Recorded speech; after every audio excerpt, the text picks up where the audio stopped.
ஒரு மனுஷன் எப்போதுமே பிரச்சனையை கண்டு ஒதுங்கி போறான். வாழ்க்கையில வந்து யார் கூடயும் பிரச்சனைக்கு போறதில்ல. யாரையும் எதிர்த்து பேசுறதில்ல. ஏதாவது பேசினா பயந்துட்டு போறான் அப்படின்னு நினைச்சிட்டு இருப்போம். ஆனா அவன் தான் இருக்கிறதுல ரொம்ப ஈடி. ஈடினா என்னன்னு தெரியுமா உங்களுக்கு? Explosive device. அவன் வெடிச்சான் அப்படின்னா யாராலும் தாங்க முடியாது. உடம்பு பீஸ் பீஸா நொறுங்கி தெரிச்சு போயிடும். ஏன்னா அமைதியா இருக்கவன், ரொம்ப சைலண்டா இருக்கவன், பிரச்சனை கண்டு ஒதுங்கி போறவன், எந்த பிரச்சனைக்கு போகாதவன், அவன் வேலையை மட்டும் பார்க்குறவன், அவன் தான் இருக்கிறதுல ரொம்ப டேஞ்சரான ஆளு. அவனோட மைண்டு கொஞ்சம் வித்தியாசமா யோசிக்கும். நம்ம வந்து கோவம் வருது அப்படின்னா கத்திட்டு, திட்டிட்டு, அசிங்கமா திட்டிட்டு போயிருவோம். ஆனா சைலண்டா இருக்கவன், எல்லாத்தையும் நோட் பண்றவன், பொறுமையா இருக்கவன், கடந்து போறவன் எல்லா பிரச்சனையும், என்ன நடந்தாலும் அடிச்சா கூட வாங்கிட்டு போறவன், அவனுக்கு திருப்பி அடிக்க தெரியாம கிடையாது. அவன் ஏன் அடிக்கிறது தெரியுமா? அவன் அதை விட பெருசா அவனுக்கு பண்ணுவான். எல்லாத்துக்கும் மேல அந்த டைலாக் அவனுக்கு ஒத்து வரும். அவன்கிட்ட இருக்கிறீங்க அப்படின்னா அவன்கிட்ட ரொம்ப கேர்ஃபுல்லா இருங்க. அவன் வெடிக்க ஆரம்பிச்சான்னா ஐஇடியை விட மோசமா வெடிப்பான்.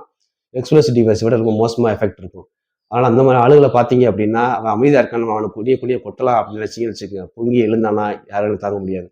உங்க கூட இருக்கவங்க, உங்க ஃப்ரெண்ட் சர்க்கிள்ல இந்த மாதிரி அமைதியா இருக்கவங்கள பார்த்தீங்கன்னா, இந்த வீடியோ அவங்களுக்கு ஷேர் பண்ணுங்க. ஃபர்ஸ்ட் டைம் பார்க்கும்போது நம்ம பேஜை ஃபாலோ பண்ணிட்டீங்க. தேங்க்யூ.